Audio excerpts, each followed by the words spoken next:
ఎంత తెలివైన మగాడైనా సరే, ఏ విషయంలోనూ ఓడిపోయినప్పుడు అలసటతో వెళ్ళాల్సింది గుడికి కాదు, భార్య ఒడికి. ఆ! ఆ!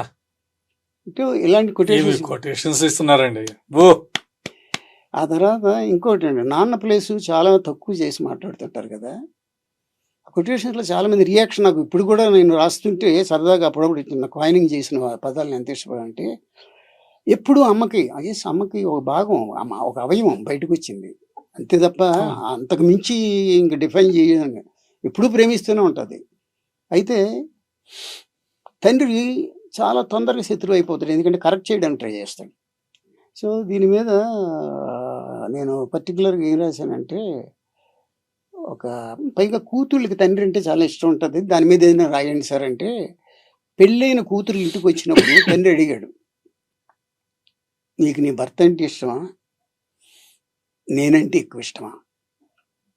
అడిగితే కూతురు షాక్ అయింది. జవాబు చెప్పాలమ్మా అంటే, "నిన్ను చూసినప్పుడు నా భర్తను మర్చిపోతాను. నా భర్తతో మాట్లాడుతుంటే నిన్ను గుర్తు చేసుకుంటా. మాట్లాడుతూ నిన్ను గుర్తు చేసుకుంటా." ఓహ్! అది. తర్వాత నాన్నని డెఫినిషన్ కోసం అంటే రైటర్ కావడంతో బ్రెయిన్ ఊరుకోదనుకుంటా. అలాగా నాన్న ఫాదర్‌గా నేను ఎక్స్‌పీరియన్స్ చేసిన దాంట్లో, కొడుకు ఒక ఫ్రెండ్ తాలూకా కొడుకు ఏమన్నాడంటే, ఫాదర్ కొంచెం టైట్ చేసేవాడు. మంచి పొజిషన్‌కెళ్ళాడు సాఫ్ట్‌వేర్ ఇంజినీర్‌గా. మా నాన్నకంటే నేను మంచి పొజిషన్‌లో హైట్‌కి ఎదిగిపోయాను. చాలా ఎత్తుకి ఎదిగిపోయాను అంకుల్ అన్నాడంటే. అప్పుడు నేను నవ్వుతూ అన్నా, "నువ్వెంత ఎత్తు ఎదిగినా చిన్నప్పుడు మీ నాన్న భుజాల మీద కూర్చున్నప్పుడు హైట్ ఉందే, దాన్ని మించి మాత్రం నువ్వు ఎప్పుడు ఎత్తు ఎదగలేవన్నా. అబ్బా! అబ్బా! ఆ ఎత్తుని మించి నువ్వు ఎదగలేవురా ఎప్పటికి" అనేసరికి వాడి కళ్ళల్లో నీళ్ళు తిరిగాయండి. అంటే చెప్తున్నా అవి.